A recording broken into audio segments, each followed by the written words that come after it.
Bonjour à toutes et, Bonjour à toutes et à tous. Bienvenue à ce 7e webinaire du cycle vers de nouveaux équilibres économiques. Donc aujourd'hui, on vous accueille en direct de Bretagne, comme vous le voyez derrière Charles Benoît, et on a le plaisir d'être dans un tiers-lieu à Rennes. Et ce webinaire va porter sur CAP 2030 vers de nouveaux modèles. Où en sommes-nous? On a le plaisir de le mener avec Charles-Émeric Caffin de la JEPVA qui pilote ce programme. Et l'idée, c'est vraiment justement d'en redécouvrir ensemble toute la richesse.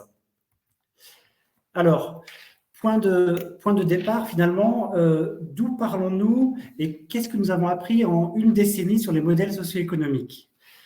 Une première observation d'importance, c'est une dynamique qui est pas seulement nationale, mais qui est même internationale. Pourquoi? Parce qu'il y a ce cadre commun des objectifs de développement durable, dont on célèbre dans quelques jours le prochain anniversaire, l'agenda 2030, et parce que finalement, cet agenda partagé invite quelque part et aussi fait écho finalement au questionnement de toutes les organisations publiques et privées sur les modèles socio-économiques qu'elles doivent adapter face aux transformations systémiques que nous connaissons, notamment au travers de l'ODD 17 des partenariats. À l'échelle nationale en France, 15 ans de recherche empirique ont permis de capitaliser une connaissance partagée et plus récemment, l'étude d'impact de l'ODD 17, menée de 2018 à 2022, a permis de qualifier, mesurer et illustrer les effets du faire alliance sur tous les modèles d'acteurs, et notamment les associations, les entreprises, les collectivités et les citoyens.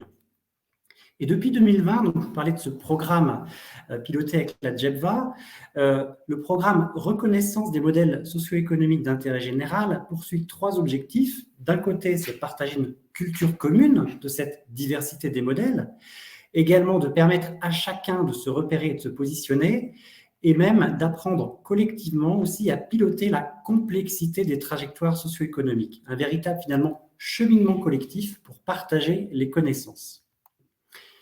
En 2023, le cycle, ce produit de webinaire, nous conduit chaque 3e jeudi du mois à explorer de nouvelles thématiques autour de grands axes vers de nouveaux équilibres socio-économiques. Et celui-ci a la particularité d'être transversal puisqu'il va vraiment porter sur le DD 17 en pratique et vous mettre en exergue toutes les avancées actuelles du programme de valorisation du Faire Alliance pour réinventer de nouveaux équilibres socio-économiques. Au menu du jour, 3 temps. Un premier temps de mise en perspective des enjeux du partage de connaissances par la JEPVA. Un second temps qui mettra en regard les avancées du programme. Et un 3e temps expérientiel pour vous faire vivre dès à présent de nouveaux outils pour agir ensemble dès aujourd'hui. Vous êtes un certain nombre à avoir suivi en juillet dernier le 11e dossier annuel de Juris Association sur les modèles socio-économiques. Et avant d'écouter Charles-Émeric Caffin, nous souhaitions mettre en exergue une citation extrait de l'article de Thibaut de Saint-Paul, directeur jeunesse, éducation populaire et vie associative. Que ce soit en raison de la fracture numérique ou de facteurs sociaux ou culturels, la diffusion de la connaissance est toujours complexe. Les acteurs privés et publics jouent de leur savoir-faire et de leur position de façon complémentaire pour contribuer à la démocratisation du savoir. Et sur ces paroles, Charles-Émeric, vous êtes chef de bureau développement de la vie associative. Je vous invite à nous partager finalement votre vision des enjeux pour partager ces pratiques. Merci Yann. C'est une vision, je pense, qui sera partagée par tous. Vous savez, l'enjeu du partage des pratiques et donc de la connaissance pure suppose de relever un défi depuis la nuit des temps, depuis que l'homme est sorti de terre, de passer en réalité de la compréhension de quelques-uns qui ont su faire du feu, qui ont compris comment faire du feu, à la compétence d'un plus grand nombre, mais par la connaissance d'un très vaste nombre en réalité. Cette connaissance d'un très grand nombre de personnes, ça impose de capitaliser les pratiques, l'information et le savoir pour tous. C'est en réalité un principe qui fonde notre société aujourd'hui. C'est l'égal accès à la connaissance de tous. Et comme le rappelait mon directeur, Thibaut de Saint-Paul, qui vient d'être cité, Ça signifie une chose, ça signifie de rendre visible et surtout lisible la capitalisation du savoir pour en sécuriser l'accessibilité et la diffusion. Alors, je rajouterai là-dessus, ce qu'a dit mon directeur, un élément qui est propre au secteur associatif, que vous connaissez. C'est que cette capitalisation, elle suppose aussi de rendre compte de la diversité du monde associatif, qui est, fort heureusement, n'est pas uniforme, vous le savez comme moi. C'est bien sa diversité qui reflète l'innovation du secteur associatif, qui répond à des contextes et à des besoins très différents. Alors, le plus admirable dans le processus qu'on va voir aujourd'hui, qui a débuté en 2016, d'ailleurs avec le secteur environnemental qui est précurseur en la matière, c'est une forme de duplication même de l'essence de la loi 1901. Pourquoi? Vous le savez, comme moi, l'alliance d'individus, c'est le fondement de l'association. Voilà.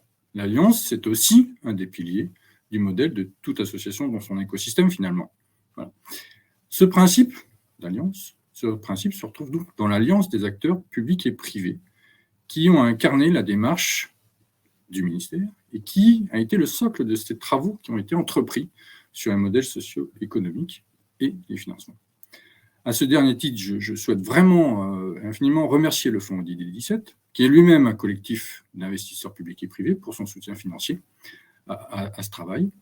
Et évidemment, vous voyez bien, on est sur l'alliance, même le Fonds ODD17, c'est un collectif d'investisseurs publics et privés.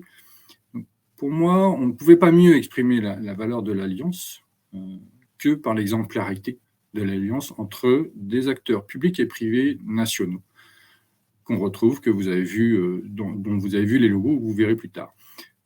Cet exemple, on l'a aujourd'hui devant nos yeux avec les différentes avancées du chantier du programme CAP 2030 que Élodie va vous présenter. Et donc, c'est véritablement des remerciements approfondis au Fonds ODD17 pour son soutien et au Rameau pour toute son expertise et sa capitalisation, sa mise en valeur. Merci. Merci beaucoup, Charles-Aymeric. Vous l'avez annoncé, c'est Élodie, notre directrice, Julien, notre directrice de la recherche, qui va partager les avancées du programme collectif CAP 2030, nouveaux équilibres socio-économiques. Élodie, la parole est à toi. Merci Yann et bonjour à tout le monde. Alors effectivement, pour retracer ce cheminement et là où on en est, peut-être de rappeler que depuis 2009, la question des modèles socio-économiques et la capitalisation qui a eu lieu, en fait, c'est issu d'un cheminement collectif d'acteurs de l'intérêt général. Ça s'est matérialisé notamment dès 2019 par un référentiel sur les modèles socio-économiques dans le cadre des éditions de Juris Association avec un dossier annuel depuis que l'on continue à faire depuis donc sur modèles socio-économiques.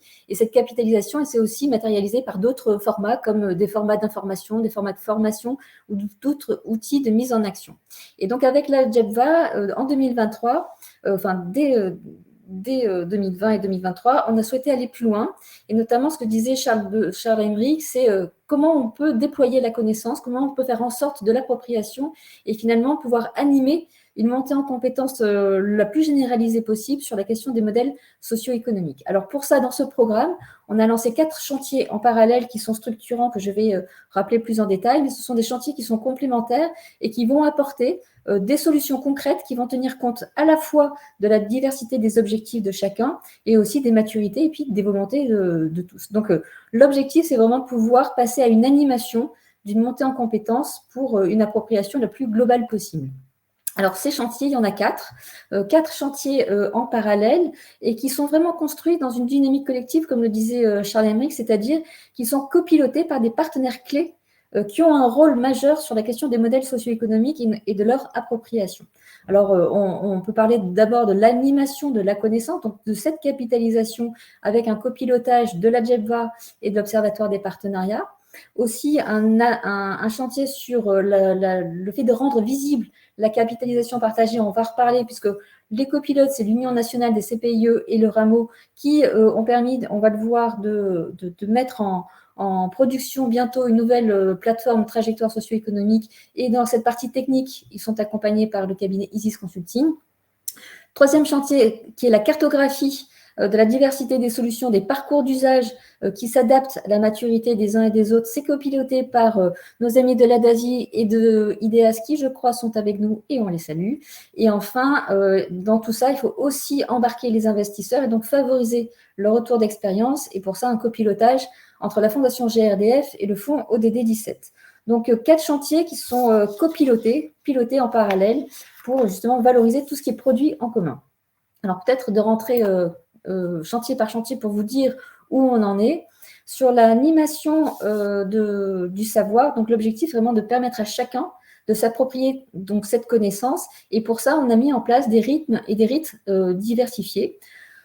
Un rythme régulier grâce à la vitrine institutionnelle l'association.gouv.fr et notamment l'espace numérique Alliance et Territoires.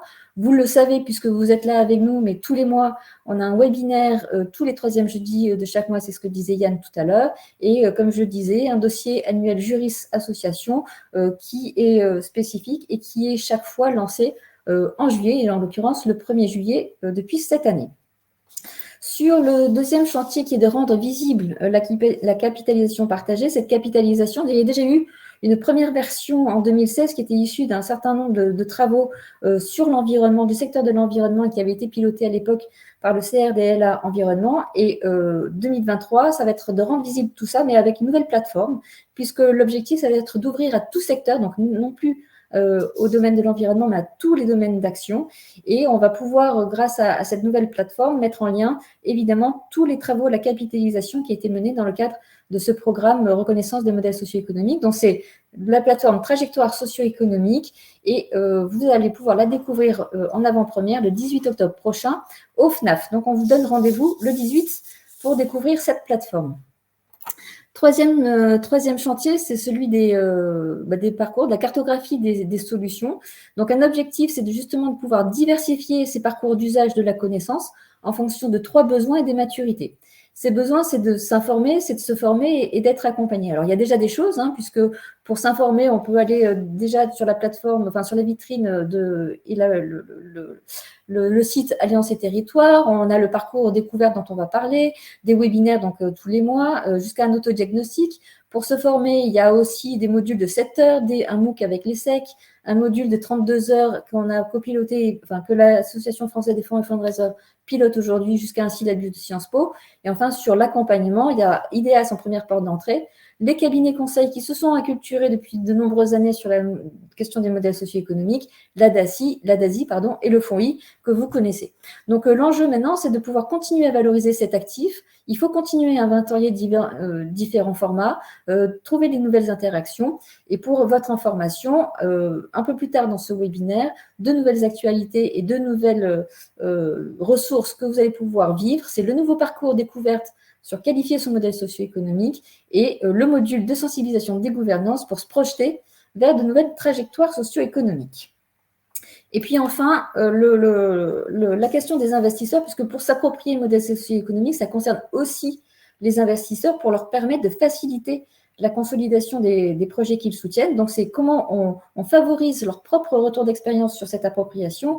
Et quand on parle d'investisseurs sociétaux, c'est à la fois des investisseurs publics, mais également privés. Donc, on vous a mis quelques exemples inspirants d'une mobilisation collective des investisseurs qui souhaitent s'engager collectivement sur ces questions de modèles socio-économiques. Il y a Guy Dassault, bien sûr, qui est piloté par la JAVA et dont l'objet, c'est vraiment de co-construire avec des partenaires le développement du maillage territorial de toutes les formes d'ingénierie pour pouvoir être au service des projets locaux. Il y a le Fonds I aussi, qui est un consortium d'investisseurs publics-privés dont l'objet, c'est de pouvoir accompagner des projets complexes et donc notamment de pouvoir montrer, valoriser la diversité des modèles, notamment ceux des associations. La Fondation GRDF qui est engagée dans un programme, une expérimentation collective, et le fonds ODD 17, Charles-Emerick en a parlé tout à l'heure, qui est un fonds de soutien à l'ingénierie d'alliance, qui a déjà commencé à présenter sa nouvelle étape d'investissement 2023-25 le 5 septembre, et dont on reparlera le 18 octobre prochain lors du Forum national des associations et des fondations. Donc voilà ce qu'on pouvait vous dire de façon synthétique sur ce nouveau programme. Bien sûr, si vous avez des questions, je suis à votre disposition pour y répondre. Et de toute façon, vous avez le chat, les questions qui sont en bas à droite. Et si voilà, vous en avez au fur et à mesure. N'hésitez pas à les poser également. Merci Élodie, effectivement, de rappeler l'existence de ce fil question. Vous pouvez naturellement également en adresser à Charles-Émeric Caffin. C'est actif, on continue.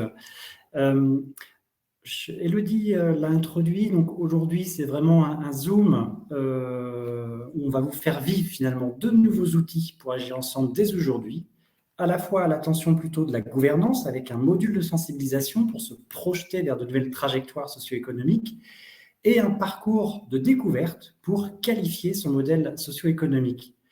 Pour en parler, Charles Benoît, notre président fondateur, va vous dévoiler les aspects. Bonjour à tous, merci beaucoup pour me laisser la parole pour vous présenter ces deux outils. Avant, je voudrais rappeler que pour pouvoir agir efficacement, il faut deux conditions. La première, c'est la confiance. Et je crois que les mots de Charles-Émeric et le cheminement que nous avons avec la JEVA depuis maintenant une décennie sur cette capitalisation est un élément énorme. Parce qu'il n'est pas si facile que ça de co-construire entre des acteurs institutionnels et des petits acteurs associatifs comme nous. Et c'est vraiment ce cheminement-là qui donne confiance. C'est-à-dire que oui, la souris et l'éléphant peuvent travailler ensemble, oui, ça peut être productif et oui, ça peut produire de la valeur. Le deuxième élément de condition, c'est que ça soit incarné. Et quoi de mieux que ça soit incarné dans un événement territorial. Et aujourd'hui, nous étions très heureux avec Yann de pouvoir être en direct de l'événement de l'Écloseur à Rennes, qui réunit près de 500 personnes sur toute la journée pour savoir comment agir ensemble en territoire autour de projets de territoires innovants qui répondent à la diversité de nos transitions. Et je crois que c'est vraiment important de souligner aussi la spécificité territoire par territoire. On n'agit pas de la même façon. Et nos amis bretons, pour bien marquer cet élément-là, vous l'aurez peut-être observé, ont mis derrière moi un vrai drapeau breton en me disant « On est en Bretagne ». Eh bien oui, je vous l'assure, moi qui suis champenois de nature, je suis en Bretagne et fier d'avoir ce drapeau breton juste derrière moi. Plus sérieusement, Charles-Émeric et Élodie l'ont dit, nous marquons une nouvelle étape et je pense que c'est vraiment important de le dire. Nous avons eu d'abord toute une décennie de recherche ensemble, avec l'ensemble des secteurs, avec l'ensemble des acteurs, sur une diversité de territoires pour défricher cette notion de modèle socio-économique et les spécificités d'intérêt général.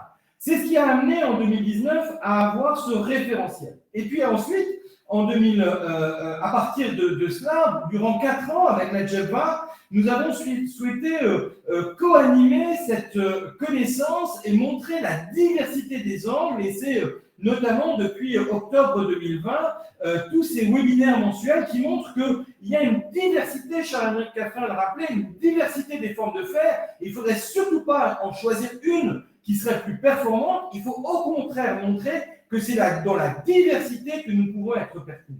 Mais l'ambition 2003, et c'est ce qu'a rappelé Élodie, c'est de passer finalement de ce partage de la connaissance à une méthode pour passer de la connaissance à la compétence collective. Et ça, c'est vraiment un point très important. C'est pour ça que depuis 2019, nous préparons cette plateforme trajectoire socio-économique qui sera lancée le 18 octobre prochain au Forum national des associations et des fondations. Et on a voulu aujourd'hui vous faire partager l'expérience de 2 outils qui nous semblent essentiels. J'allais presque dire l'un en amont et l'autre en aval. Celui en amont, c'est comment, au sein d'une gouvernance d'un projet, d'une action ou d'une alliance d'intérêt général, finalement, se questionner sur cette transformation des modèles économiques. Et vous allez vivre, puisque c'est dans les 30 minutes prochaines ce que nous allons vivre ensemble, ces nouveaux modules que nous avons construits pour aider les gouvernances des acteurs d'intérêt général, associations, fondations, des projets d'intérêt général ou des alliances d'intérêt général, à pouvoir se questionner, mais finalement, comment nous-mêmes sommes touchés par cette question de la transformation de notre modèle socio-économique. On ne pourra pas avoir un modèle de transformation global si chacun d'entre nous ne se questionne pas sur son propre modèle. Et je disais en amont et en aval, nous avons élaboré, et c'est tout un chantier que nous avons fait, et c'est pour ça que c'était très important pour nous de le faire avec le ministère de l'Éducation nationale en charge de la vie associative, un parcours découverte pour faire ses premiers pas. Comment, lorsque l'on est décidé à transformer son modèle, on peut donner à chacun de l'équipe la capacité à monter dans ce bateau-là pour dire moi aussi je suis concerné et moi j'ai ma place dans cette dynamique-là, et que ce soit en 2 heures, en 4 heures ou en 12 heures, en fonction du temps que l'on a et de la nécessité de s'approprier ces questions de modèle économique, il était très important que chacun d'entre nous, quelle que soit notre place, puissions avoir un outil simple, opérationnel, qui rende accessible, comme le rappelait Charles-Émeric Caffin, la connaissance des pionniers à tout à chacun. Et ça, c'est un énorme travail, et vous comprendrez pourquoi il a fallu 4 ans entre le moment où nous avons modélisé la diversité de ces modèles et le moment aujourd'hui où nous sommes en situation de pouvoir en faire une pédagogie simple, opérationnelle, qu'elle soit pour les gouvernances, et c'est le module que nous allons vivre ensemble aujourd'hui, ou qu'elle soit pour les équipes, chacun d'entre nous, nous sommes tous concernés. Et ce parcours découvert pour faire ses premiers pas, et vous verrez bien évidemment que dans la plateforme trajectoire socio-économique que vous découvrirez au Forum national des associations et des fondations, ce sont les 2 premiers piliers, comment les gouvernances donnent l'impulsion et comment chacun d'entre nous se sent concerné. Alors, vivons ensemble l'expérience, et juste un mot, ce que nous allons vivre durant les 20 prochaines minutes est vraiment le module que nous proposons pour toutes les gouvernances.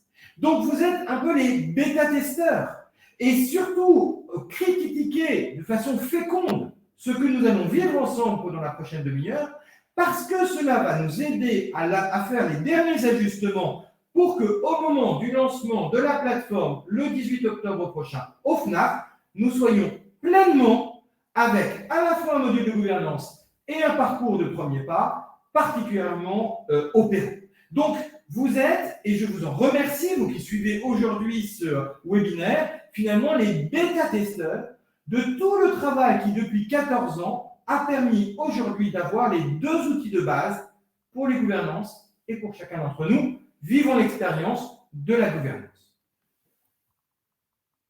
Alors, d'abord, pour resituer le contexte, nous savons bien aujourd'hui, et c'est ce qu'ont rappelé les 193 pays des Nations Unies, c'est-à-dire l'humanité tout entière, en 2015, en fixant un agenda 2030, donc à 15 ans, pour une transformation systémique qui concerne tous les domaines, tous les acteurs, dans tous les territoires. Mais bien évidemment, comment faire cela est une question qui, dès 2015, s'est posée. Et il n'est pas inintéressant de rappeler que ce sont les pays du Sud, dits les plus fragiles, mais peut-être les plus agiles aussi, qui nous ont rappelé qu'il fallait qu'on invente le comment et qu'on l'invente ensemble. Et finalement, cet objectif de développement durable 17, le 17e, l'ODD 17, pose 5 questions structurantes. Quel est l'équilibre entre souveraineté nationale et transformation de l'ensemble de l'humanité? Comment on investit aujourd'hui massivement pour rééquilibrer les déséquilibres? Quelle technologie du 21e siècle nous choisissons ensemble? Quel transfert de savoir-faire? Et ce n'est pas que transfert de savoir-faire du nord vers le sud, mais aussi du sud au sud, du sud au nord, et ensemble entre nous, puisque aujourd'hui, plus personne ne peut prétendre savoir à 2030 ce que sera finalement l'équilibre de la maison commune, et donc comment ce transfert de savoir-faire de ce qu'a chacun d'entre nous sait peut contribuer à la consolidation de chacun. Et puis le dernier, quel commerce mondial? Et donc on voit bien qu'à travers les 5 questions qui sont derrière l'objectif de développement durable, qui est un objectif de moyens, comment on fait? Eh bien, ces 5 questions nous posent 5 questions de notre intérêt général. Comment on peut équilibrer la place de chacun d'entre nous par rapport à une transformation mondiale et comment on peut assurer une cohésion des acteurs et une cohérence des actions, c'est bien l'équilibre, finalement, qu'il nous faut réinventer ensemble. Donc, nous sommes très loin de simplement des outils pour faire. Nous sommes sur comment conduire le changement ensemble. Ce qui fait en sorte que ça nous pose, finalement, la question du comment faire. Quels sont les leviers pour agir efficacement? Et là, ces leviers pour agir efficacement nous ont été donnés, ont été, comme l'a rappelé Élodie tout à l'heure, qualifiés, mesurés, illustrés par l'étude d'impact du Faire Alliance. Qu'est-ce que ça produit? Bien d'abord, ça produit de la performance, qu'elle soit individuelle ou collective. Et bien évidemment, nous allons retrouver tout de suite la question classique du modèle socio-économique, c'est-à-dire finalement comment je pérennise ce que je fais. Et comment je pérennise ce que je fais en créant de la valeur, et pour moi et pour les autres. C'est le premier levier du modèle socio-économique, et bien évidemment, nous allons en définir ensemble toutes les facettes. La deuxième façon pour agir efficacement, la deuxième façon pour prendre la question du modèle socio-économique, c'est la question de l'innovation. Comment on invente ensemble? Or, le processus d'innovation, aujourd'hui, ça n'est pas simplement la question de savoir comment on innove de nouveaux produits ou services, c'est aussi comment on peut le décliner partout, au plus près des besoins. Et donc, ça nous questionne sur le premier kilomètre des besoins, mais ça nous questionne aussi sur comment avoir des modèles socio-économiques frugaux, parce qu'on sait qu'il ne s'agit pas seulement aujourd'hui de créer de la valeur avec de l'innovation, mais aussi d'avoir une valeur plus frugale, de consommer moins de moyens, puisque l'équation auquel nous sommes confrontés, c'est moins de ressources et plus de besoins sociétaux à satisfaire. Donc cette question, cette appropriation du modèle socio-économique pour l'innovation, ce troisième levier d'innovation, est bien évidemment une deuxième façon d'appréhender la question du modèle socio-économique. Et puis il y en a une troisième, peut-être plus philosophique, plus ontologique, plus politique au sens noble du terme, c'est la confiance dans l'avenir en commun, puisque finalement, est-ce que nous serons à la hauteur en 2030 de la confiance que les 193 pays avaient signée en 2015 en disant « nous aurons réussi une transformation systémique à 2030 ». Or, vous savez comme moi que dans la conduite du changement, c'est le moment où on est à la moitié du chemin où on doute.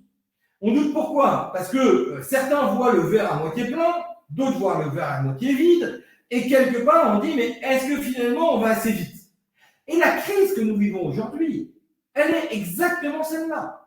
On peut voir tout ce qui s'est passé de formidable depuis 2015 et aujourd'hui, et notamment la crise de la Covid-19 nous a obligés à accélérer un certain nombre de choses, mais d'un autre côté, plus on accélère et plus on change, plus il y a une forme de radicalisation, de résistance qui se fait, et donc on voit que parallèlement aux avancées, il y a aussi des radicalisations plus fortes, des doutes plus forts qui s'expriment pour chacun d'entre nous. C'est classique dans le changement, et tout acteur qui a vécu un processus d'innovation sait que le moment du mi-chemin est le moment le plus crucial. Parce que est-ce qu'on est en train d'échouer ou est-ce qu'on est en train de réussir? Tout se joue maintenant.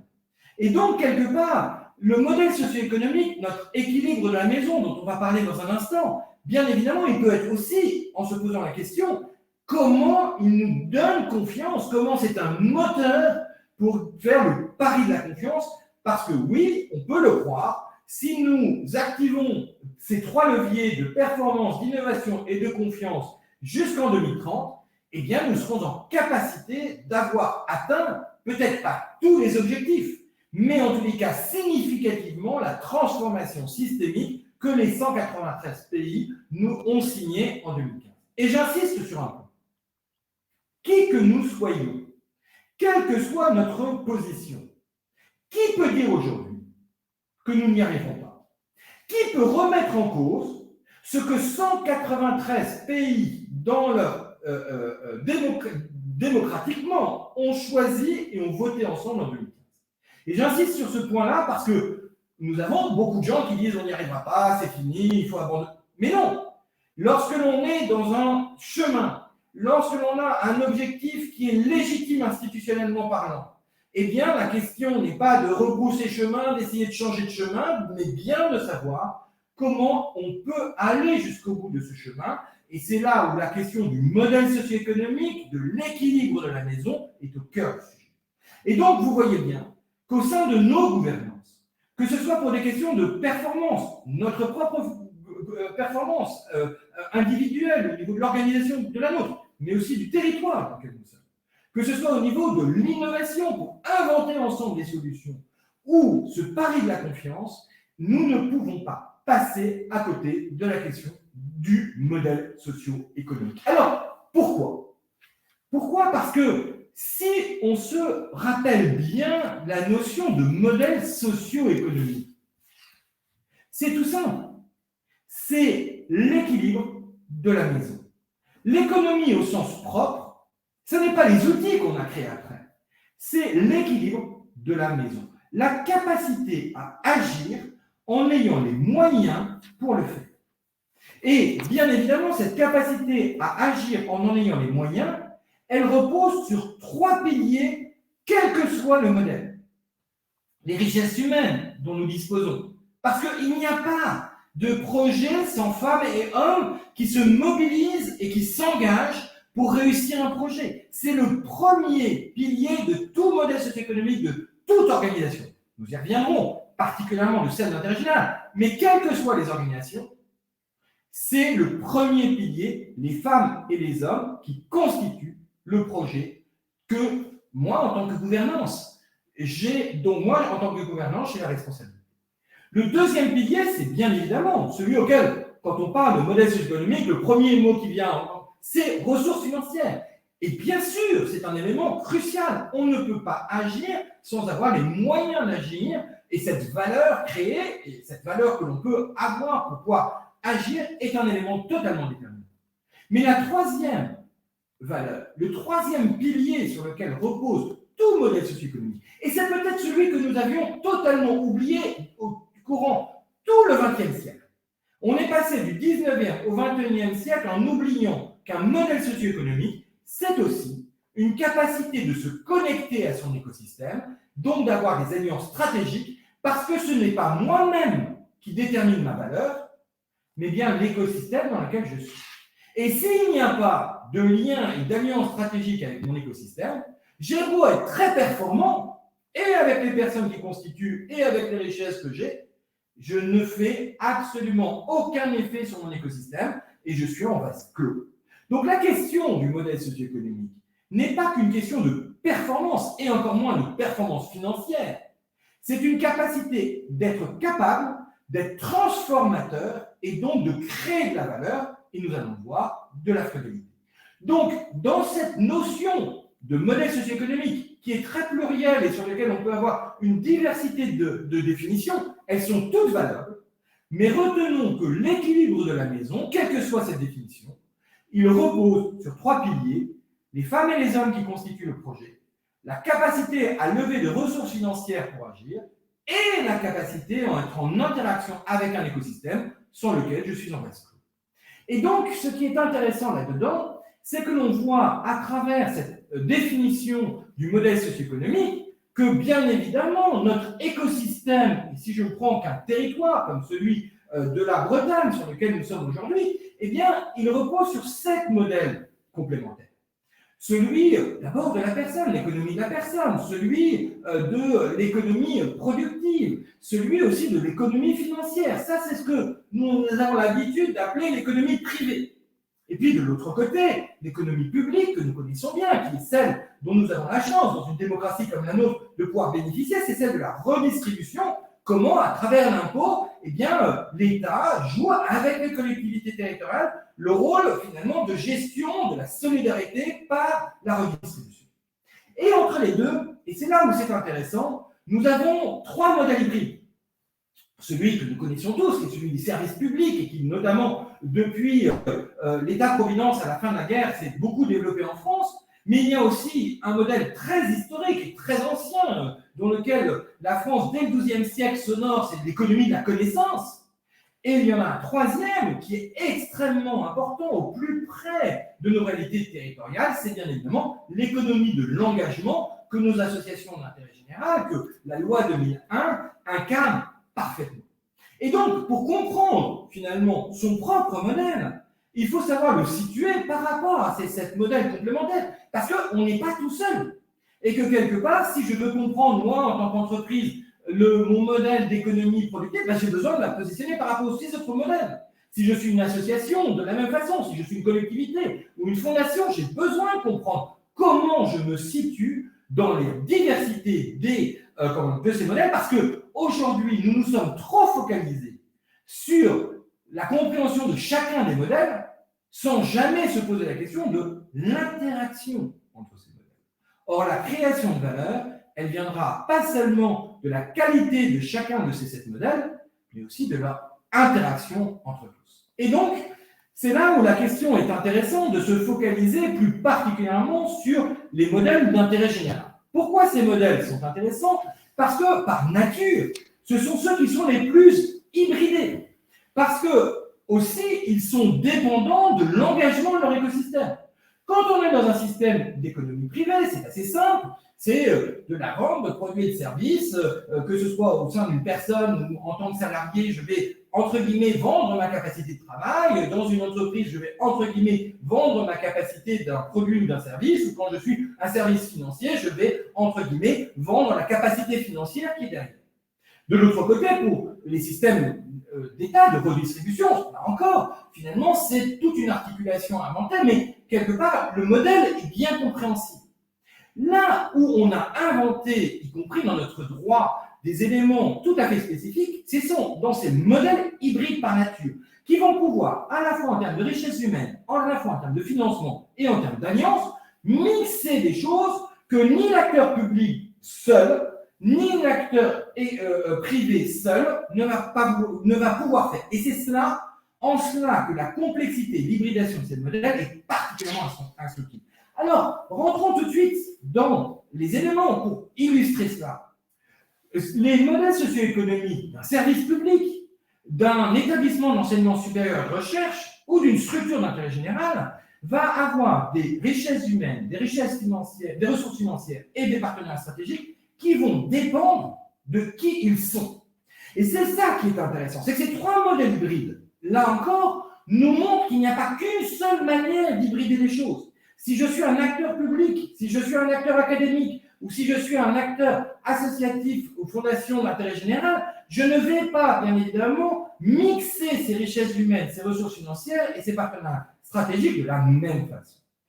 Et donc, à l'issue de cette première étape, finalement, de notre réflexion commune pour les gouvernances, c'est bien de faire comprendre que, quelle que soit la gouvernance dans laquelle je suis, il est important de comprendre la diversité des modèles, parce que pour faire mon propre choix, pour pouvoir déterminer mes propres leviers en termes de richesse humaine, de ressources financières et de partenaires stratégiques, je vais avoir besoin de comprendre les autres. C'est ça qui me permettra d'activer la meilleure capacité de pouvoir mobiliser mes richesses humaines, parce qu'on ne sera pas juste entre soi, mais capable d'être ouvert sur notre écosystème. Bien évidemment, d'aller chercher les ressources financières, publiques et privées dont j'ai besoin pour agir, et puis de façon incontournable, on ne fait pas de partenariat stratégique en se regardant le nombril, donc ces éléments-là sont déterminants. Et vous comprenez que, en comprenant ce qu'est l'équilibre de la maison de chacun, en comprenant que l'équilibre de la maison, de l'État, d'une collectivité territoriale, d'un service public, d'un établissement scolaire, d'une association, d'une fondation et d'une entreprise ne peut en rien être le même, eh bien nous allons commencer à pouvoir passer de la capacité d'action de chacun à l'interaction entre tous. Pourquoi? Parce que si je comprends bien mon modèle, je vais pouvoir aller dire avec les autres comment on co-construit un modèle socio-économique qui est à la fois plus créateur de valeur et plus frugal, parce que oui, c'est dans ces relations-là qu'on va créer. Alors, à ce stade, ma question est justement une question pour vous qui suivez l'ensemble de ce premier module. Donc, vous allez voir ce module à 2 temps, hein, un temps sur les fondamentaux et un temps après, on va rentrer très concrètement sur les 3 leviers de richesse humaine, de ressources financières et de partenariat. Et vous verrez quelques quelques règles, quelques ratios à vous donner pour vous aider dans vos choix et décisions d'activation de vos propres leviers. Mais à ce stade, Yann, je me tourne vers vous. Avons-nous déjà quelques questions ou dois-je continuer à faire la suite de ce module de gouvernance? Je rappelle, et c'est très important, qu'il sera disponible vraiment dès maintenant en replay, puisque c'est le propre de nos replays, et que n'hésitez pas à faire vos remarques à froid, si vous n'en avez pas à chaud. Ça nous aidera bien évidemment à modéliser ce qui sera mis sur la plateforme Trajectoire socio-économique dès le 18 octobre prochain. Vous êtes bêta-testeur, vous avez tout à fait le droit de dire que telle partie était très claire et telle autre n'était pas claire du tout. Non seulement vous avez le droit, mais j'allais presque dire que c'est un devoir. Ça fait 14 ans qu'on travaille sur le sujet et donc on attend de vous des critiques constructives. Charles Benoît, je ne vois pas de questions apparaître. Et pour ceux qui nous ont rejoint en cours de route, justement, c'est au moment où je prononce ces mots que je vois une question apparaître. Cela interroge notamment les équilibres économiques du modèle d'intérêt général auquel on demande d'équilibrer économiquement des missions déléguées qui incombent souvent la solidarité nationale ou territoriale. En résumé, y a-t-il une réflexion de ce niveau renvoyée aux pays membres?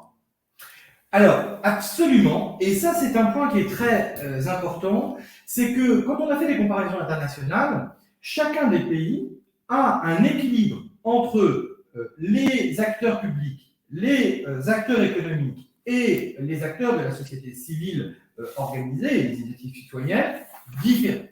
C'est aussi une des raisons pour lesquelles l'ODD 17 n'est pas une méthode universelle, mais au contraire une invitation à se questionner sur la diversité des sujets. Et par exemple, vous évoquez un élément tout à fait déterminant sur finalement le choix qu'a fait l'État de s'appuyer à la fois sur les collectivités territoriales et sur des associations d'intérêt général, aussi sur le paritarisme de gestion, pour pouvoir assurer un certain nombre de fonctions qu'il aurait pu garder pour lui-même, mais qu'il a jugé beaucoup plus pertinent de partager, soit avec le paritarisme de gestion. On peut penser par exemple au paritarisme d'Agir Carco, ou on peut penser à nos amis de la CNAF, avec lesquels d'ailleurs nous travaillons sur ces questions de modèles socio-économiques, pour savoir finalement comment les partenaires sociaux vont pouvoir proposer des leviers de gestion.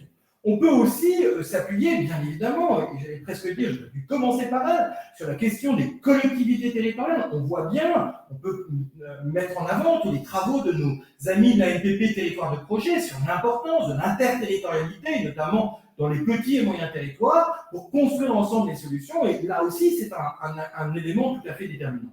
Mais, et vous avez raison de le souligner, il y a un acteur qui est absolument essentiel, et notamment nous allons en détailler le levier juste après, ce sont les associations d'intérêt général, les capacités d'initiative citoyenne à aller capter de nouveaux besoins, à aller inventer des réponses qui sont extrêmement adaptées par rapport à un territoire, et parfois d'ailleurs qui se développent bien au-delà de ce territoire, mais qui peuvent être juste très bien adaptées à un territoire, et c'est déjà très largement suffisant.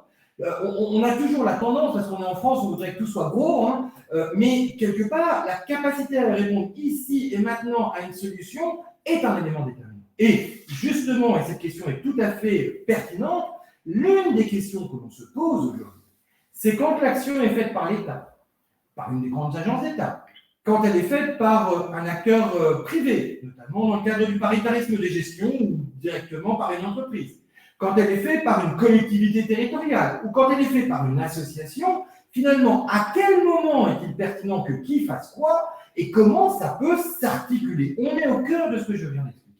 Il n'y a pas aujourd'hui de solution universelle, on pourrait dire, voilà le champ des associations, le champ de l'État, le champ des collectivités, ça n'a aucun sens. Et d'ailleurs, Yann parlait tout à l'heure de l'étude d'impact 2018-2022, sur le fer à nuance en France. Ce qui est le plus intéressant dans cette étude d'impact, c'est de voir que si on analyse, pas seulement au niveau macro France, mais des 13 régions métropolitaines, et je rassure nos amis d'outre-mer, merci à nos amis de la Guadeloupe d'être avec nous aujourd'hui, nous avons commencé, notamment grâce à notre partenaire avec le RNMA, un travail sur les territoires ultramarins, et je m'engage à ce que d'ici 5 ans, nous ayons vraiment des résultats aussi sur les territoires ultramarins. Mais si on ne regarde que les 13 régions métropolitaines que nous avons analysées, sur lesquelles nous avons des études tout à fait stables et finalisées. Bien évidemment, les réponses et les logiques ne sont pas les mêmes. On est à Rennes aujourd'hui, et je disais tout à l'heure à nos amis rennais que c'est très intéressant si on compare, par exemple, ce qui se passe à quelques kilomètres entre Pays de la Loire, Normandie et Breton, c'est 3 façons d'agir et d'interagir radicalement différentes. Donc la façon dont s'articulent les liens entre l'État, les collectivités, les associations, les entreprises n'est pas la même. Donc ce qui est absolument indispensable à comprendre dans cette logique, c'est qu'on peut avoir un cadre commun et une agilité de mise en œuvre différente. Et c'est peut-être cela qu'il faut que nous acquérions, et c'est peut-être pour ça qu'on est à un moment de tension, c'est qu'on est encore trop souvent à la recherche du modèle universel Coca-Cola qui s'appliquerait partout. Ça ne marche pas. Parce qu'à Rennes, c'est déjà pas la même chose qu'à Bru, qui est pourtant à moins de 12 km de Rennes. Donc vous imaginez bien qu'à Rennes, à Bru, par rapport à Montargis, où nous serons pour le prochain webinaire MSE avec nos amis de Percé3C, ou si on est au Parcé-Canet avec nos amis avec lesquels qui participent à un des 12 territoires pilotes de chefs de projet innovation territoriale, ce n'est pas la même réalité. C'est le même enjeu, c'est le même agenda 2030, mais il se traduit différemment. Et le jeu d'acteurs territorial entre les acteurs publics, les acteurs académiques, les acteurs économiques et les acteurs associatifs n'est pas le même. D'où l'importance de bien comprendre l'écosystème dans lequel vous êtes, parce que ce qui est vrai à Bru ne l'est pas forcément à Rennes, et donc, a fortiori, ce qui est vrai à Rennes ne l'est pas forcément à Paris, et a fortiori, ce qui est vrai à Paris ne l'est pas forcément, et j'ai une attention toute particulière à nos amis du Maroc, puisque nous avons la chance d'avoir un compagnonnage historique avec nos amis du Maroc. Ce n'est pas la même chose qu'à Rabat, surtout en ce moment, vous comprenez bien. Merci pour cette question, elle est tout à fait pertinente, et c'est là où on voit bien que nous devons réinventer en proximité l'articulation entre les différents acteurs. Elle ne peut pas être universellement la même. Et je voudrais juste dire un petit point, puisque Charles-Amérique a évoqué le fonds DD17. Lorsque Valérie Dumonté, qui a fait l'évaluation du fonds DD17, nous a rendu public à la gouvernance du fonds DD17 l'évaluation de 3 ans d'expérimentation sur cette ingénierie, le financement de l'ingénierie du premier kilomètre. Il se trouve que, par ailleurs, elle était présidente du fonds de soutien des collectivités territoriales à la catastrophe du Liban. Et qu'une semaine avant, elle était à Beyrouth pour rendre compte de l'évaluation de ce que la 60aine de collectivités territoriales qui avaient réussi à lever 600 000 € pour nos amis libanais avaient pu rendre compte. Et c'était tout à fait passionnant, comme elle disait, mais finalement, en tant que présidente de ce fonds de solidarité pour le Liban, ayant fait l'évaluation du fonds DD17, mais en fait, qu'on soit à Beyrouth au moment de la catastrophe, et donc la question du lien avec les collectivités territoriales de proximité, parce que beaucoup, au moment de la catastrophe, sont repartis dans leur territoire d'origine, des territoires ultra ruraux. Et ce que nous étions en train d'analyser avec le fonds DD17, où nous avons soutenu plus d'une 50aine d'initiatives, et particulièrement dans les petits et moyens territoires, c'est la même chose. Donc, paradoxalement, nous ne pouvons pas avoir une vision universelle du rôle des associations, des collectivités, des entreprises, de l'État, des acteurs académiques, mais nous pouvons avoir des références qui parfois sont plus proches au Liban ou au Maroc, en fonction du type de territoire où nous sommes, qu'entre Paris et Rennes. Et or, aujourd'hui, notre problématique, c'est que quand nous parlons d'un territoire, nous parlons d'un territoire avec un grand T, comme s'il n'y avait qu'une forme de territoire. Lorsque nous parlons d'une entreprise, nous parlons d'une entreprise avec un grand E, comme s'il n'y en avait qu'une forme. Et c'est ce que la réflexion sur les modèles socio-économiques nous invite à faire. Non, non, non. Une TPE n'est pas un grand groupe, une petite association sans salariés n'est pas une grande association comme la Croix-Rouge française, qui de grand est un auxiliaire des pouvoirs publics et pas tout à fait une association comme les autres, mais quelque part, c'est cette diversité-là, c'est cette richesse-là dont on a besoin, et ça nous sort, bien évidemment, de la vision universelle. Qu'est-ce que devraient faire les territoires avec un grand T, les entreprises avec un grand E, l'État avec un grand E, et inversement. Et je dirais un dernier point, avant de passer très concrètement au levier d'activation de ces modèles économiques. Le 5 octobre prochain, au CESE, nous aurons la chance d'animer un colloque Jeunes et territoires 2050.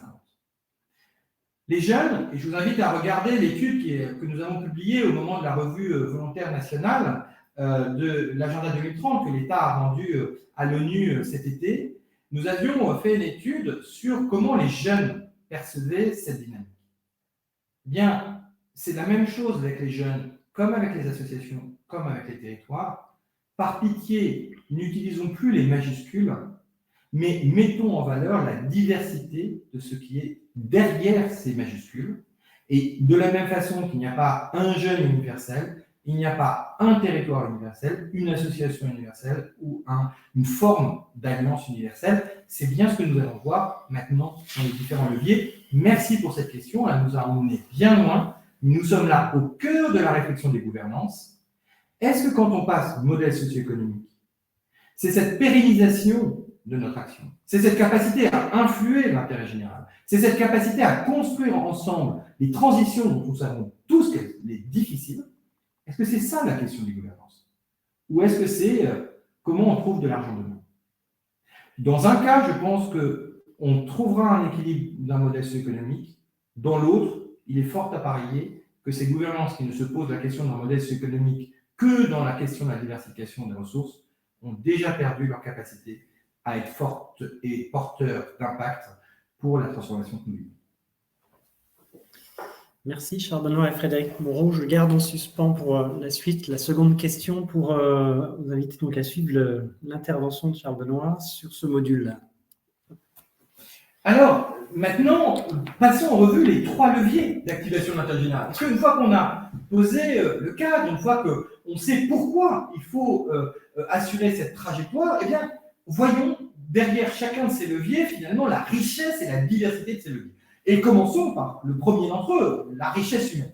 Si nous prenons les acteurs d'intérêt général, les associations et fondations, on voit bien que nous sommes dans une diversité de pratiques et de profils qui sont extrêmement intéressants. Bien sûr, on peut valoriser les 11 millions de bénévoles, les 1 850 000 salariés, les 145 000 services civiques, ou les acteurs provenant des 7% d'entreprises qui font du mécénat de compétences. Cette dynamique-là, cette diversité des pratiques, cette diversité des engagements est une vraie richesse, en respectant le profil de chacun. Un bénévole n'est pas un salarié que l'on ne paye pas. Un salarié n'est pas un bénévole qu'on est obligé de payer. Chacun des profils a ses caractéristiques propres et d'ailleurs, en fonction de chacun des profils, il n'a pas la même capacité d'influence en interne et en externe de son organisation. Et puis, bien évidemment, au-delà de la diversité des profils, c'est la diversité des moteurs d'engagement. Est-ce que finalement, je le fais dans une logique de se rendre utile, de prendre soin des autres, de gérer finalement des liens, de créer des liens ou de développer ses compétences? Que ce soit plutôt pour un enjeu sociétal ou plutôt pour un enjeu personnel, que ce soit plutôt pour une logique interne ou plutôt pour une logique externe, finalement, nos formes d'engagement, nos moteurs d'engagement sont extrêmement variables. Et je vous invite pour cela à regarder tous les travaux qui avaient été faits avec la mission interministérielle sur l'engagement des actifs, qui avait bien soulevé l'importance de respecter cette diversité des moteurs d'engagement. Et puis, si vous voulez aller plus loin, je vous invite, par exemple, à regarder les 5 catégories de moteurs d'engagement et de modèles d'engagement pour le mécénat de compétences. Ça n'est pas la même chose si on est dans l'articulation des temps où une entreprise laisse à ses salariés un peu de temps pour s'engager personnellement, ou si l'entreprise elle-même est engagée dans un partenariat stratégique avec une association d'intérêt général dont elle propose à ses salariés de s'engager. Tout cela est bien documenté, tout cela est vraiment très fortement outillé. N'hésitez pas à le regarder. Alors, il y a un point que j'aimerais mettre en avant, c'est cette question finalement de valorisation, au sens de donner de la valeur. Alors, il est clair qu'aujourd'hui, l'équilibre des ressources dans un projet d'intérêt général, vous savez, est souvent évoqué en disant une triple hybridation, un tiers de financement public, un tiers de partenariat privé, un tiers de valorisation des services. Je rappelle qu'on est d'intérêt général si on n'a pas majoritairement une action de prestation de services, qu'elle soit pour l'origine publique ou privée. Mais quelque part, ce qui est intéressant, c'est que au-delà de cet équilibre que chacun va pouvoir retrouver, comment on valorise que cet équilibre, que cette capacité à avoir un projet d'intérêt général a une valeur intrinsèque à valoriser. Lorsque l'on prend les chiffres du bénévolat et du volontariat, lorsque l'on regarde finalement et on les additionne au budget apparent, ça représente un tiers du budget. Et ça, si vous voulez, ce qui est très important, c'est de se dire comment on valorise ce que nous appelons, nous, la règle des 4 tiers. Si on entend modèle socio-économique uniquement par les questions financières, on va prendre simplement les questions financières. Et on oubliera qu'il n'est pas possible de mener une action d'intérêt général sans mobiliser l'engagement par rapport à un projet d'intérêt général, sans mobiliser cette capacité, que ce soit à travers du bénévolat, des services civiques, du mécénat de compétences, de pouvoir finalement avoir une richesse humaine diversifiée. Et cette règle des 4 tiers, donc du tiers supplémentaire, puisque si on prend les chiffres à peu près, 113 milliards le secteur associatif et 40 milliards d'évaluation du bénévolat, on voit bien que quelque part, à un élément macro, cette place souvent sous-estimée n'est pas réintégrée dans nos modèles socio-économiques. Nous ne pouvons pas faire de l'intérêt général sans une capacité de mobiliser une diversité des formes de ressources. Et cela, c'est un élément déterminant. Pourquoi ? Parce que vous allez voir que ce 4e tiers, ce tiers complémentaire, il y a peut-être un moyen de le valoriser et de dire, mais attendez, vous, partenaires, quelque part, vous n'apportez que par rapport à des éléments entre parenthèses, que par les éléments financiers, mais il y a peut-être d'autres choses à prendre en considération. Je vous invite vraiment, pour aller plus loin, à regarder la fiche pratique sur cette question des richesses humaines, de leurs valeurs, que vous trouverez sur la plateforme Trajectoire socio-économique dès le 18 octobre prochain. Et j'en profite pour remercier, je ne le ferai pas à chaque fois, mais tous les travaux préparatoires qu'ont pu faire le CRDLA Environnement pendant une décennie, qui nous permet aujourd'hui de nous appuyer sur des outils extrêmement concrets, extrêmement simples, pour parler de cette diversité. Donc vous avez vu, diversité de ressources, mais aussi capacité à pouvoir enclencher le 2e levier, c'est-à-dire le fait d'avoir cette ressource, donne finalement une valeur que l'on va pouvoir additionner aux seules ressources financières. Parce que si nous passons au 2e levier des ressources financières, bien évidemment, la première question, c'est comment on va activer les leviers économiques, mais en tenant compte de leurs différents effets de levier. Et si vous regardez, puisque les leviers économiques, soit on augmente les revenus, soit on diminue les coûts, on voit bien que la question de la diminution des coûts, notamment l'optimisation des coûts, dont on parle souvent, l'effet de levier sur un modèle économique, c'est moins de 5% dans le secteur d'intérêt général. C'est pas énorme. On ne transforme pas un modèle socio-économique en activant ce qui va avoir un impact sur 5%. Les coûts évités, c'est entre 5 et 10%. Important, mais pas totalement structurant. Là où, effectivement, la mutualisation de moyens peut jouer un rôle plus important, mais il faut déjà être très en avance pour aller jouer là-dessus. Et donc, on va pouvoir jouer aussi sur la question des revenus, bien évidemment, les 4 formes de revenus, les cotisations, les subventions publiques, les revenus d'activité, que ce soit public ou privé, parce qu'il faut bien séparer la subvention publique de la commande publique, qui, elle, bien évidemment, se retrouve dans les revenus d'activité, et puis la fameuse diversification des fonds privés qui peuvent aller de la capacité à la générosité du public jusqu'à la capacité à faire appel à des grands donateurs, voire à des fonds solidaires.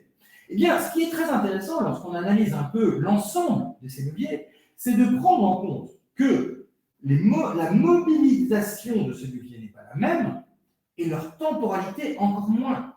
Et que leur poids économique, finalement, n'est pas forcément déterminé en fonction de qui je suis. Et donc, souvent, on dit « Ah bah tiens, la diversification des ressources ». Mais là encore, si on prend d'un point de vue macro, c'est 5% d'activation.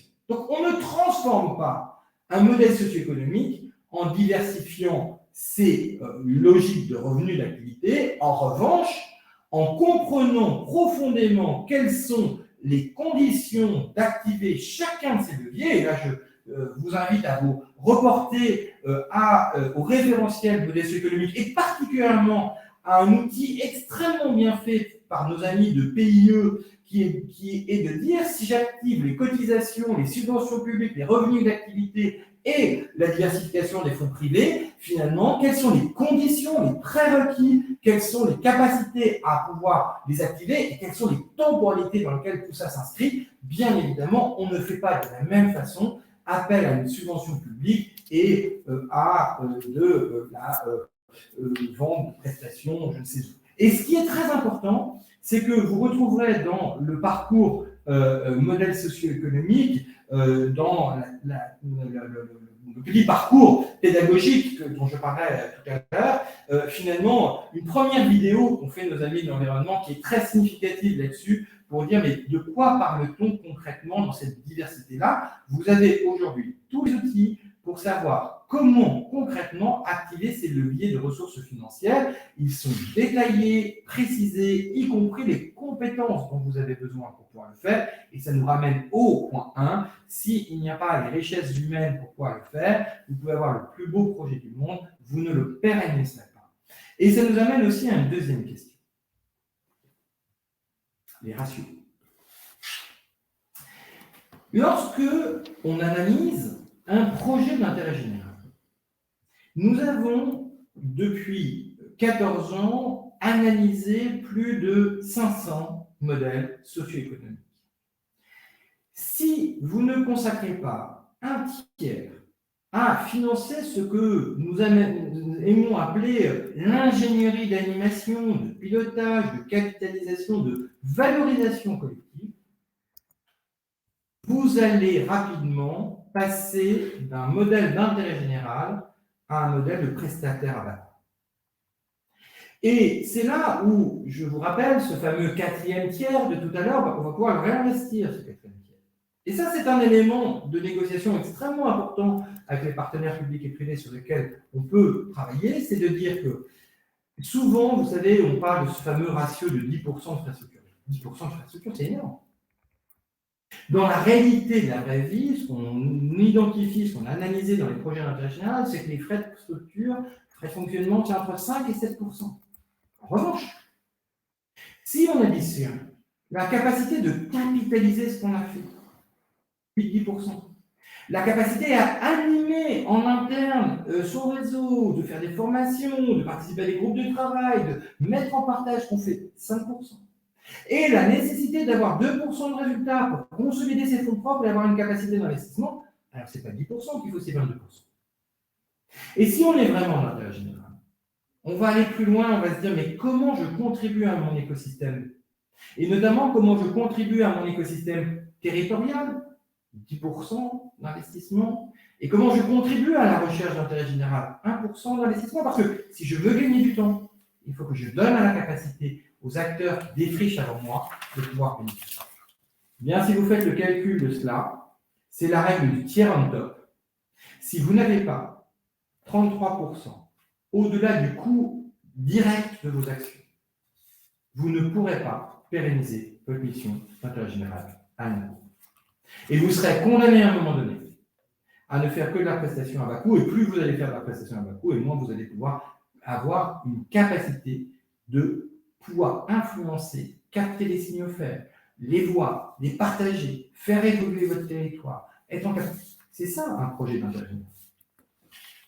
Et ça, c'est un élément vraiment totalement important. L'outil PIE sur l'activation des revenus est dans le référentiel modèle socio-économique de 2019 qui lui-même est sur l'ensemble des plateformes qui vous sont proposées. Vous le retrouverez, je ne sais plus la page, mais de façon assez facile. Et vous voyez bien que peut-être cette question, on me dit souvent, mais non, mais moi, on m'impose la règle des 10% et personne ne veut comprendre. Ben oui, si on n'explique pas, personne ne comprend. Ça on est complètement d'accord. Mais nous avons fait ce travail avec un certain nombre d'expérimentations et d'acteurs sur lesquels on a travaillé à partir de la valorisation de ces ratios. Ben, je peux vous dire que dans 9 cas sur 10, ça a permis de négocier différemment la valeur créée. Pas du jour au lendemain, mais un modèle socio-économique Il n'y a pas de solution miracle. Hein.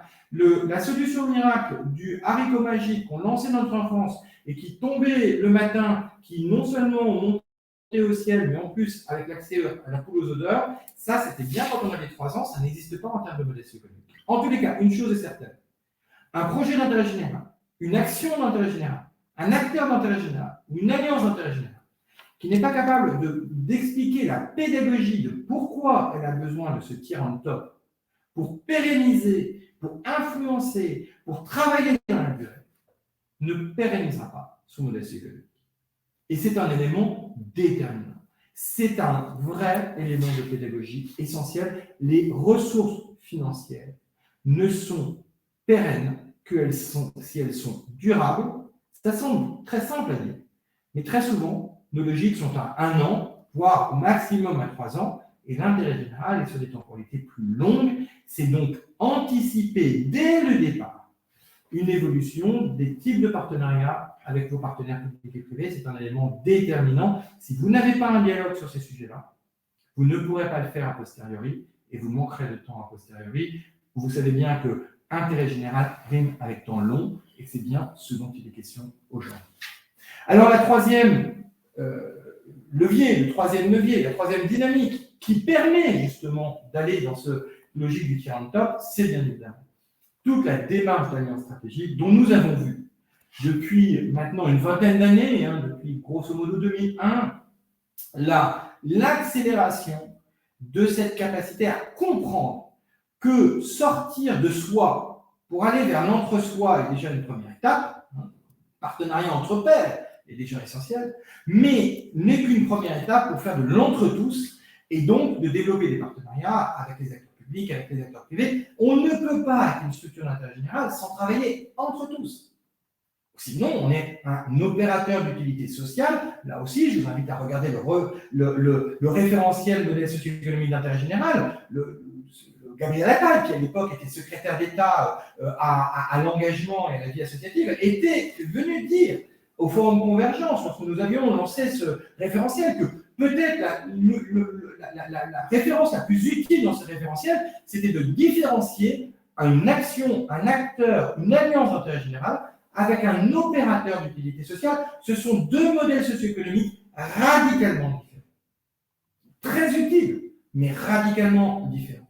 Et donc, la question, bien évidemment, revient dans notre logique des alliances, de comprendre les modèles des autres, mais il est évident que l'alliance est le 3e pilier du modèle socio-économique de chacun qui permet de réinventer l'équilibre socio-économique de tous. Autrement dit, même une petite souris comme le rameau, quand nous avons la chance de débattre dans notre partenariat avec nos amis de la Caisse des dépôts ou de la GEPVA, notre préoccupation, ce n'est pas de dire à la Caisse des dépôts ou à la GEPVA, venez financer un projet d'intérêt général magnifique.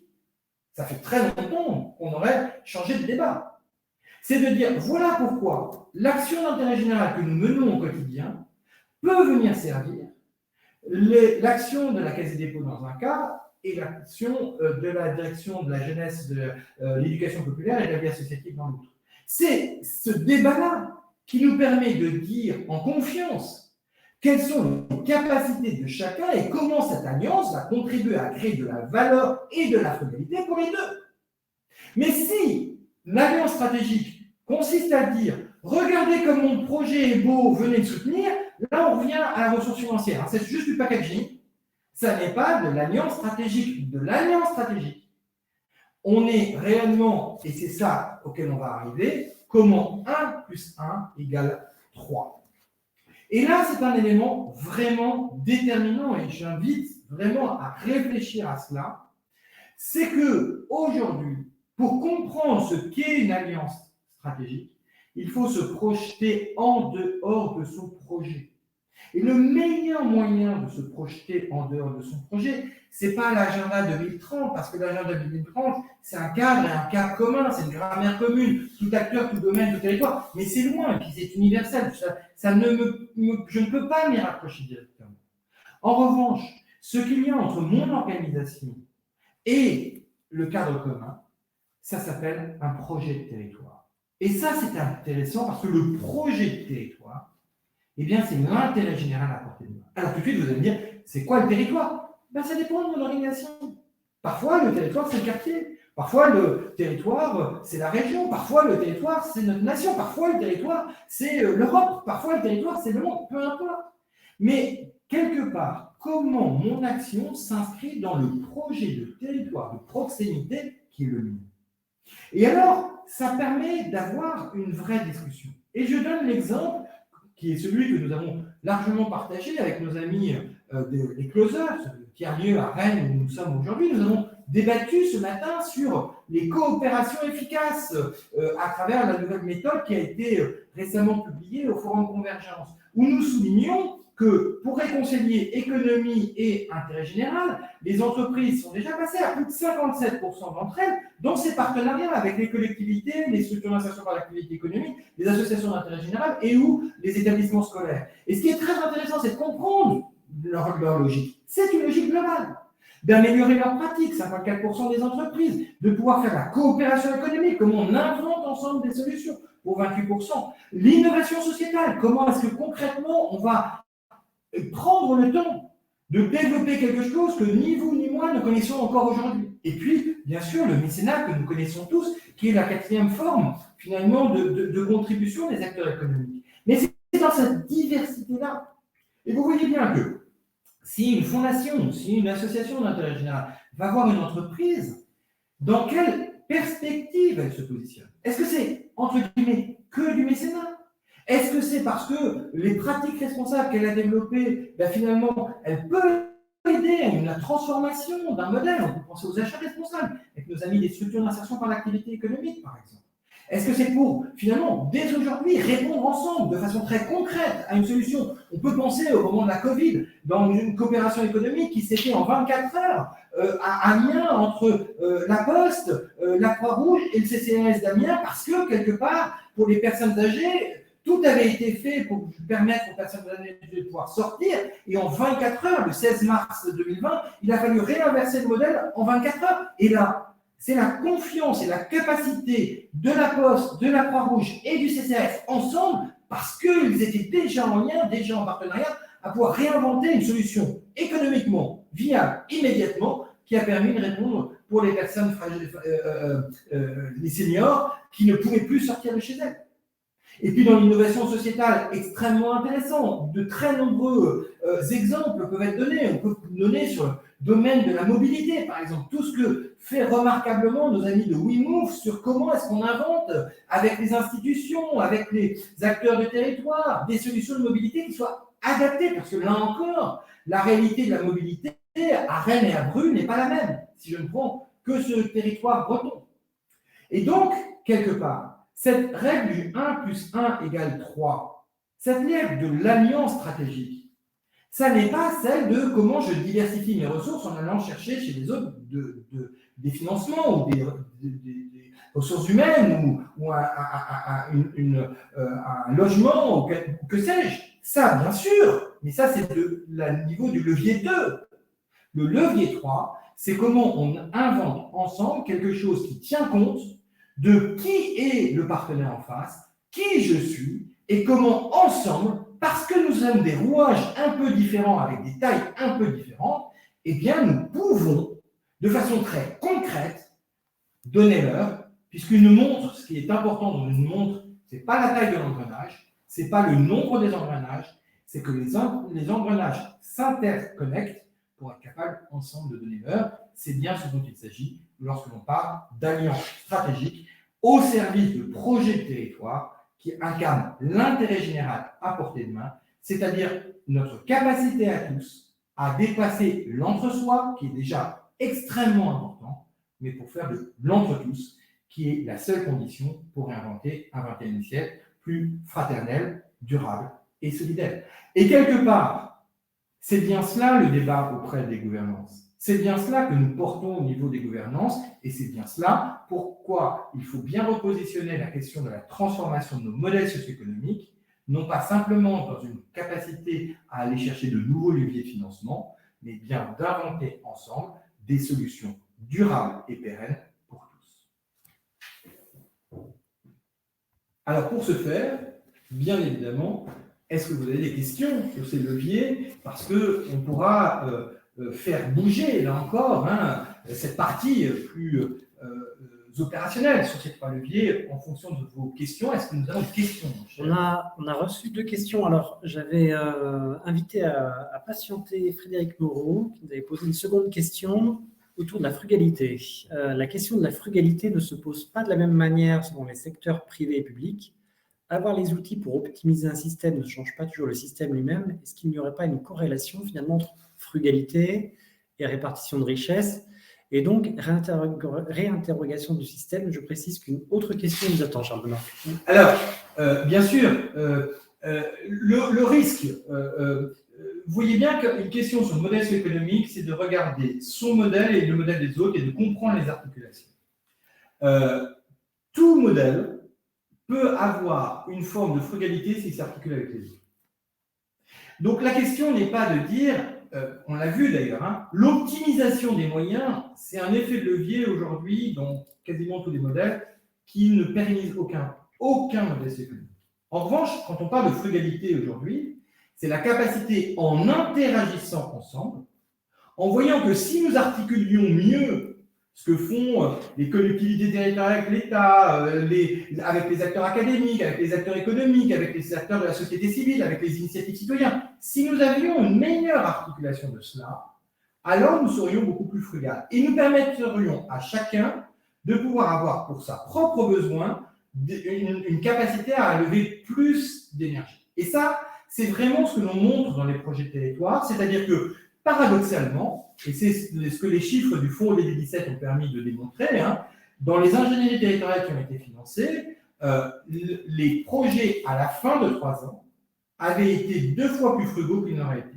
Pas parce qu'ils ont manqué de moyens, pas parce qu'ils ont fait des économies, parce qu'en connectant des acteurs qui avaient un bout de la réponse, ils ont évité eux-mêmes d'avoir à faire des choses qui n'étaient pas au cœur de leur modèle. C'est ça la frugalité dont on parle.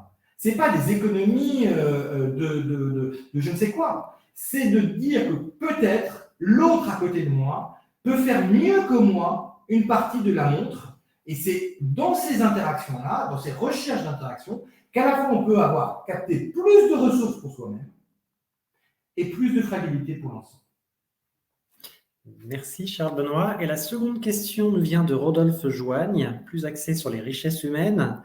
S'il partage l'intérêt de la valorisation du bénévolat, il nous alerte sur la vigilance à avoir sur la communication de tiers qui peuvent induire de tendre vers une diversification de ressources dans des proportions identiques. Alors, nous sommes parfaitement là. Alors, d'abord, je rappelle que pour une structure d'intérêt général, de toute façon, aujourd'hui, dans le code comptable, c'est obligatoire aujourd'hui de valoriser ce bénévolat. Donc, ça, c'est un élément tout à fait déterminant.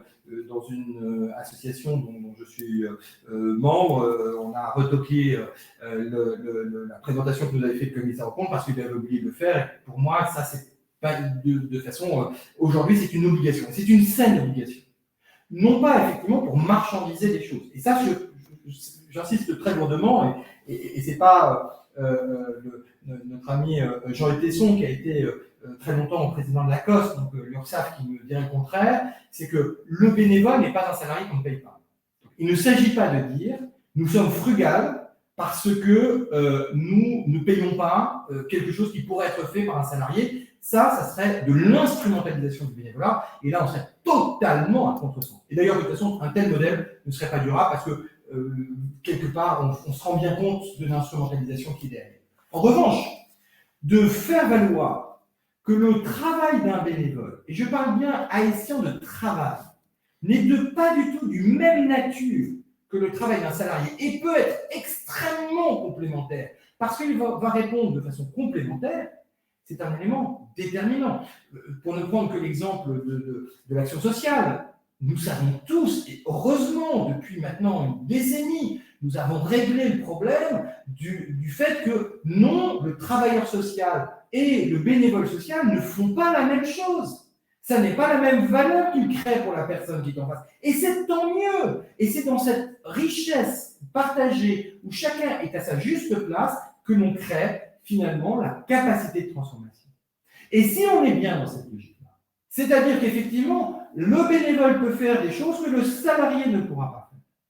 Eh bien, oui, dans ce cadre-là, nous avons intérêt à le valoriser, non pas pour dire, ben voilà, on va vendre le temps qu'a passé les uns et les autres, mais au sens propre de valoriser, on va reconnaître la valeur sans lequel nous n'aurions pas pu faire un projet d'intérêt général.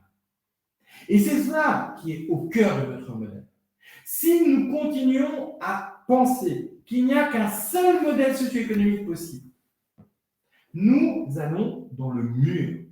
Si nous comprenons que plus nous sommes capables de diversifier les modèles socio-économiques, plus nous serons capables de répondre à des solutions et des situations différentes, alors nous aurons enfin compris ce qu'est un modèle socio-économique. Et dernier point, nous en parlions avec nos amis de la Banque de France.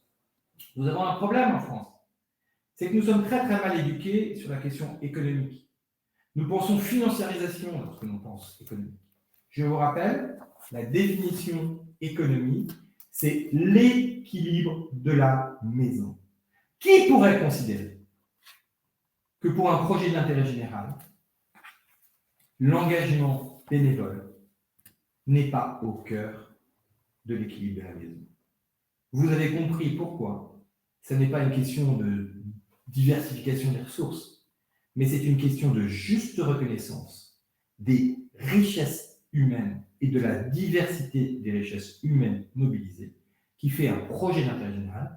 Parce que oui, avoir en son sein des bénévoles, des salariés, des acteurs en service civique, des mécénats de compétences, qui chacun dans sa juste position va pouvoir apporter un regard différent sur le même projet, alors oui, nous sommes là en train de co-construire non seulement un projet d'intérêt général, mais sans doute un projet de territoire et sans doute une capacité à réussir l'agenda 2030.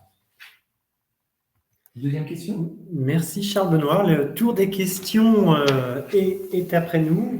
Donc si les questions elles sont après nous, je voudrais revenir à notre module pour la gouvernance et le conclure en disant, quand on a exploré la diversité des modèles socio-économiques, publics et privés, lorsqu'on s'est situé dans ces trois leviers par rapport à sa propre capacité à mobiliser les richesses humaines, les ressources financières et les alliances stratégiques, eh bien, on peut reboucler en se disant les temporalités de mon modèle socio-économique ne sont pas les mêmes. Si j'ai un sujet de performance à court terme, si j'ai un sujet d'innovation à moyen terme, ou si ma priorité est de reconstruire la confiance à long terme. Et vous comprenez bien que derrière tout ce que nous nous sommes dit, si nous étions une gouvernance maladroite, nous aurions deux tendances. Soit de croire que nous pouvons nous contenter que d'un, soit de croire que l'on peut prioriser en même temps les trois.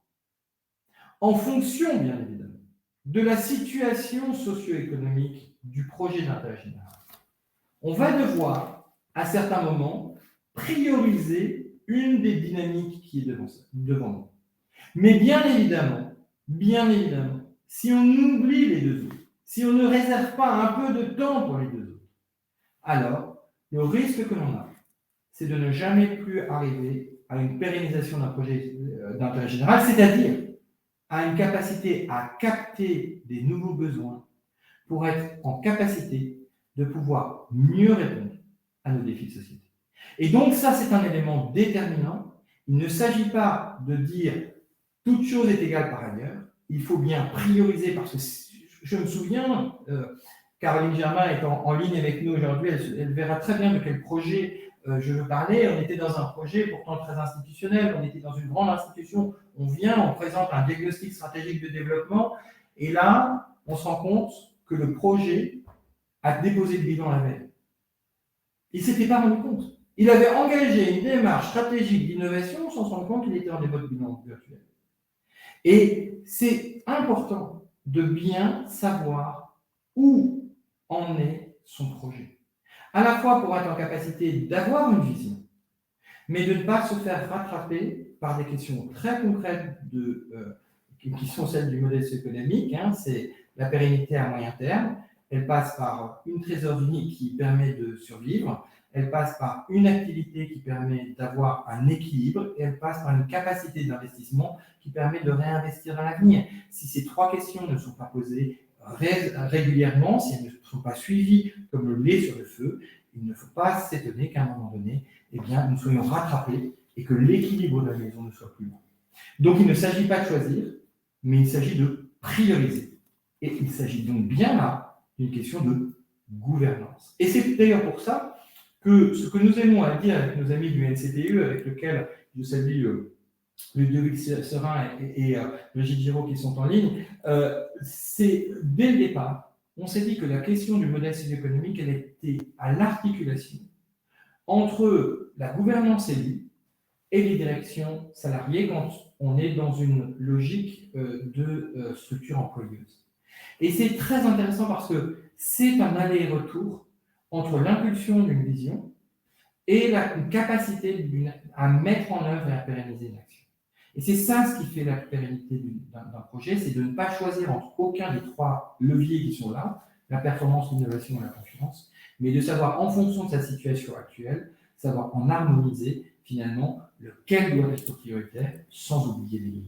Alors pour cela, bien évidemment, et j'espère que le teasing aura été fait, s'arrête là le module pour la gouvernance, sachant que nous disons bien évidemment à la gouvernance que pour aller plus loin, elles peuvent s'appuyer sur la plateforme Trajectoire socio-économique, dans lequel vous retrouverez 3 parcours d'usage en fonction de la maturité de chacun, et puis bien évidemment tout un cycle d'animation des connaissances, puisque Élodie nous l'a rappelé, d'un point de vue régulier, mensuel et annuel, nous avons tout un rythme qui n'a pas prévu d'être arrêté, et bien au contraire, puisque nous savons déjà sur 2024 ce que nous ferons, mais ça sera l'objet d'un prochain webinaire. Ça, c'est pour la gouvernance. Et c'est très important d'avoir un outil pour la gouvernance. Et encore une fois, merci pour vos critiques. N'hésitez pas à nous les faire remonter. Il est encore temps de pouvoir ajuster ce module-là qui sera mis en ligne le 18 octobre prochain. Mais je vous avais annoncé, et c'est le deuxième outil, nous avons un outil très concret, très opérationnel pour ceux qui font leur premier pas. C'est le nouveau parcours pédagogique qualifié, son modèle socio-économique. Certains d'entre vous ont fait le parcours précédent qui avait été lancé au FNAF 2021 sur le stand de nos amis de la Caisse des dépôts et qui a été totalement revu. Vous n'allez pas beaucoup retrouver vos petits.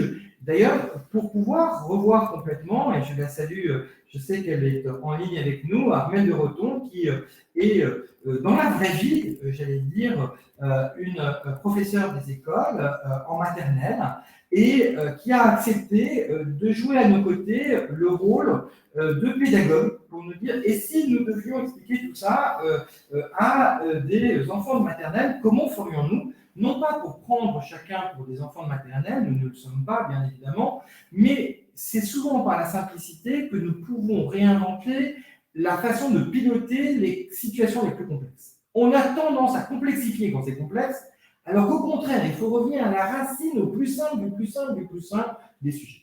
Et là, dans ce parcours qualifié son modèle socio-économique, et là aussi, je salue les travaux qui pendant 10 ans ont été testés grâce au CRDLA Environnement sur notamment les premières étapes pour comprendre ce que c'est qu'un modèle socio-économique et s'approprier les 3 leviers dont on a parlé tout à l'heure.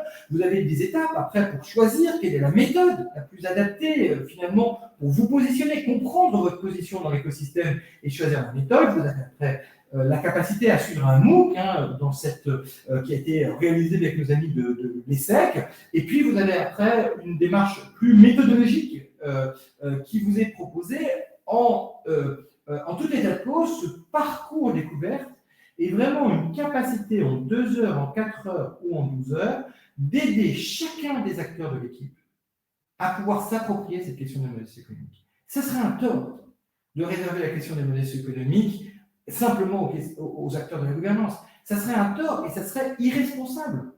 Parce que si on veut créer de la valeur et si on veut être frugal, il faut que chacun d'entre nous comprenne quel est l'équilibre de son modèle socio-économique. Que ce soit à titre personnel, que ce soit au titre du projet d'intérêt général dans lequel il est associé, que ce soit au sein de l'entreprise dans laquelle il peut travailler ou de l'association dans laquelle il peut travailler, que ce soit au sein du territoire dans lequel il se trouve. Si nous ne nous approprions pas ces questions de modèles économiques, si nous ne qualifions pas nos propres modèles, quelque part, nous sommes absolument incapables de comprendre le temps nécessaire pour retrouver l'équilibre de la maison. Et donc, nous lançons aujourd'hui, il est disponible aujourd'hui en ligne sur odd17.org. Vous allez dans outils transformation des modèles socio-économiques et vous allez retrouver très facilement ce parcours. On a fait ce matin l'exercice, parce que ça ne fonctionnait pas, on n'avait pas comme les slides qu'on devait avoir, on l'a fait en direct, ça marche très très bien. Donc vous allez sur odd17.org, vous allez dans le menu outils, transformer son modèle économique et vous verrez là, vous aurez à la fois accès au référentiel et à ce parcours découverte. N'hésitez pas, testez-le, remontez-nous de la même façon que vous pouvez nous remonter par rapport au module que nous venons de vivre, l'expérience. Et bien évidemment, on sera très très à l'écoute pour vos retours avant le 13 octobre pour qu'on soit capable de les accompagner. Voilà, mon cher Yann, ce que nous pouvions dire sur les deux outils que nous lançons avec nos amis de la Java très officiellement. Et je tiens encore une fois à remercier Charles-Émeric Caffin, toutes ses équipes et toute sa gouvernance de la confiance qu'ils nous ont fait pour qu'on co-construise ensemble avec les différents secteurs associatifs et au premier rang, et je les en remercie, le secteur de l'environnement, tous ces outils qui aujourd'hui sont partageables pour tous. Merci bien Charles-Benoît. Les deux liens opérationnels sur le parcours sont accessibles dès à présent dans le fil questions pour ceux qui souhaitent dès à présent s'y confronter pour nous faire leur retour. Le message est passé, a été exprimé donc, par Élodie et Charles-Benoît. Donc, bien entendu, vous êtes tous chaleureusement conviés mercredi 18 octobre à découvrir en direct cette nouvelle plateforme généraliste, trajectoire socio-économique. Et juste un mot, c'est à 11h15 sur le même stage. Nous co-organisons avec la JEVA une super échange entre le nouveau président de l'ADEME, Sylvain Wasserman, et la déléguée générale de la Fondation GRDF, Frédéric Lemonnier. Et à l'issue, nous lancerons officiellement cette plateforme. Donc, on vous attend à 11h15 au FNAF. Merci pour le teasing, Charles-Benoît. Et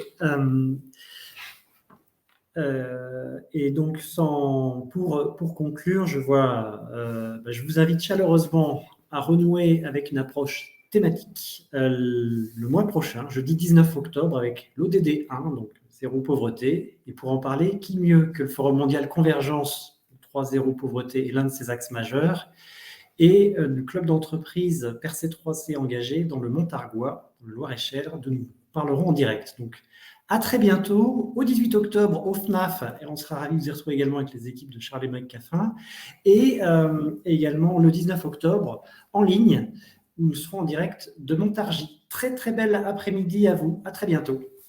Au revoir. Et merci beaucoup à tous les intervenants.